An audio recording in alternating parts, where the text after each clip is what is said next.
Good morning. I'm Harley Schlanger from the LaRouche Organization with your daily update for February 11th, 2022. If you weren't able to join us live yesterday for a Schiller Institute Russian International Affairs Council webcast on the humanitarian solution for Afghanistan, I urge you to go to theschillerinstitute.com and log on to it and watch it. It was a 2-hour discussion. A lot of energy and intensity with speakers on behalf of the Schiller Institute, including former U.S. diplomats Graham Fuller and Jim Jatras, and 3 panelists from Russia, including Dr. Andrei Kortunov, the General Director of the Russian International Affairs Council. The discussion was very interesting because there was not a lot of agreement at first on the principal issue, which is how necessary is humanitarian aid for Afghanistan. But Helga Zepp-LaRouche, in her introduction, took away any doubt on the question by going through the details of what's happening now on the ground, following 6 months of absolute refusal by the United States to provide the money that belongs to the Afghan people back to them, $9 billion, which would go a long way towards alleviating the short-term suffering.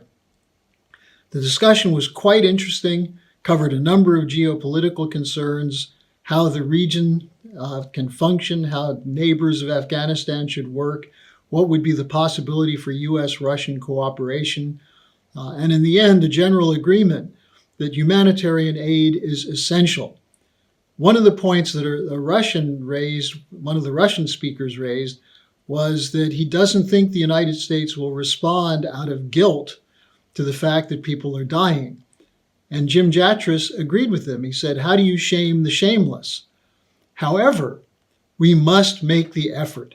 And Helga's optimism shone throughout the discussion with her insistence that the solutions are there in the four-power agreement drafted by her husband, in the potential for a new monetary system, a new Bretton Woods, and most importantly, it just calls attention to the necessity for a new security architecture.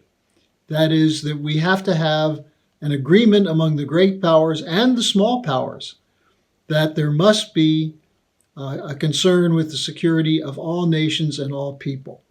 So again, it's on the schillerinstitute.com website from February 10th, and I'd urge you to not just watch it, but study it and circulate it. Now, I'm just going to go through a couple of leading developments which may or may not get into the press in your neighborhood.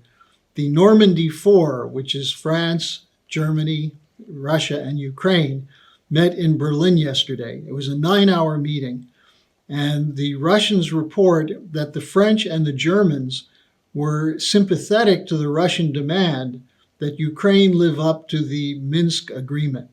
The Minsk Agreement was signed by all four, including Ukraine, which included a change in the Ukrainian constitution to allow for limited autonomy for the regions east of the Dnieper River, the so-called Donbass area. The Ukrainians deny that this is going to happen.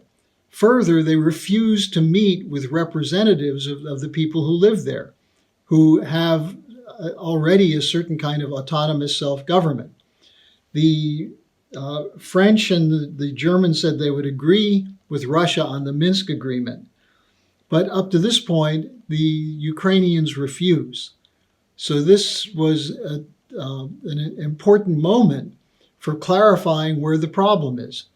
Now, this came up in the discussions between Sergei Lavrov and Liz Truss, the British Foreign Minister. She is what you probably politely would describe as a hard-ass nutcase. She went in there with the intention to tell Lavrov, "You must do what we say. You must abide by our diktats." Now, what was she saying? She said that Lavrov must act to fulfill the Minsk Accord. Well, as you just heard, even the Germans and the French now acknowledge that it's the Ukrainians who are not living up to the agreement in the Minsk Accord. that the Russians are perfectly willing to do so. When he said that the Ukrainians won't even talk to the leaders in the Donbass, she had no response, just to repeat over and over that Russia should not invade Ukraine. Lavrov said he's never met someone who was so unprepared for a major meeting. He said that it was less than useless. It was the deaf talking to the blind.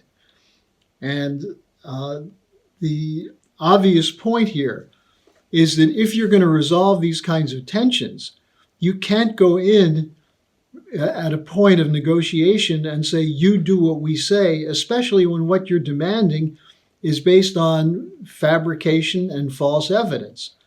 Now, we see this repeatedly. And I just wrote an article on the Chatham House and Atlantic Council, two Anglo-American think tanks. Chatham House is British. Atlantic Council is Anglo-American.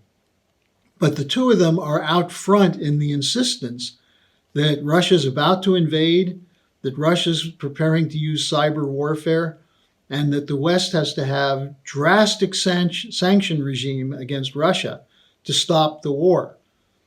This is something which they're now calling,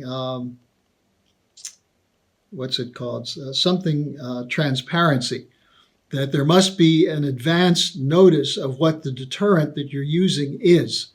And so they're saying that because they're so tough with the threat of sanctions, that Russia may not do these things.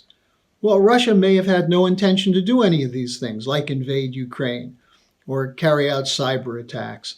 The same people who are saying that Russia is using cyber attacks use the 2016 US elections as an example, where there's absolutely zero evidence that Russia was engaged in a cyber attack that led to the Trump victory. That's a British concoction that was produced by MI6 and GCHQ. So the argument of the Atlantic Council is that the Russians are preparing cyber attacks, and the West must let Russia know that they'll have to pay a dear price if they do that. One of their authors even said it would justify a kinetic strike. In other words, a physical bombing attack or missile attack if there was a cyber attack. Now, most of the evidence so far on Russian cyber attacks has been concocted by GCHQ and by the Ukrainians, who in fact themselves may have been involved in many of the cyber attacks. So this is where you see the war narrative continuing, even as there's an effort being made by Macron, the French president, by German Chancellor Scholz, and others to step back from the brink of war. Now, one other thing to report is the latest setback to the Green New Deal.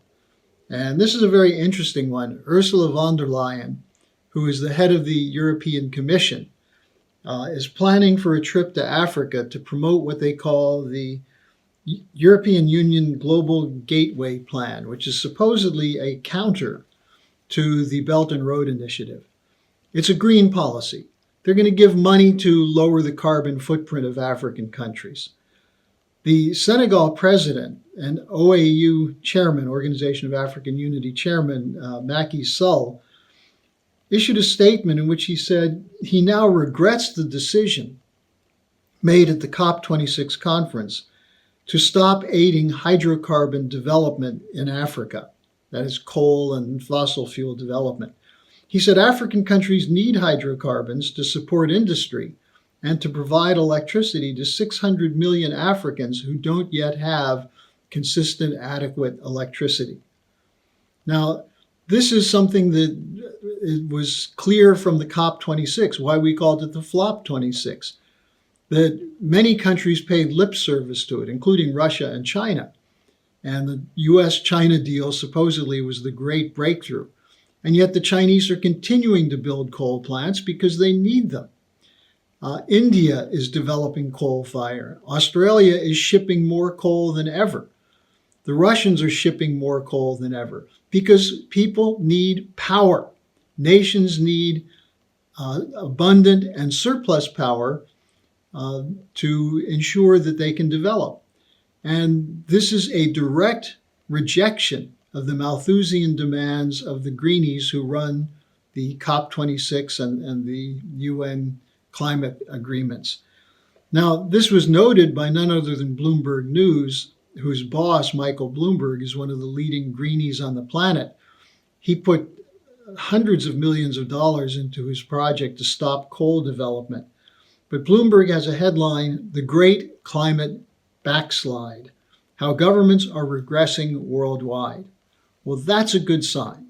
That's why I said earlier this week that the Great Reset and the Green New Deal are virtually dead in the water, and the unipolar world is badly damaged and is on the way to being ended. If you understand that, you'll see why people like Blinken, Boris Johnson, Liz Truss, the Democrats and Republicans in the Congress are so insistent that we prepare for war with Russia and China, and why the Atlantic Council's Fred Kemp said the time is here, it's a tectonic shift, this is real, we must stop it. And that's what they're trying to do with Ukraine, with Taiwan, with the deployments against Russia and China. It's not going to work. We're moving into a new paradigm. And I want you to join us to help make sure that the American people know what that is and know that it's not a threat to the United States. It's actually not only in the interests of the United States, but it's in the best American tradition of the Founding Fathers. A global bankruptcy reorganization, shut down the power of the central banks and the private banks, and have national credit institutions that invest in new physical economic production, in new platforms of infrastructure. That's what Lyndon LaRouche fought for his whole life. Tomorrow, February 12th, will be the 3rd anniversary of his passing, and you'll be able to go to the LaRoucheOrganization.com website to hear speeches that he gave during his lifetime. So thanks for joining me today. Watch the Schiller Institute Symposium yesterday on Afghanistan, and I'll see you next week.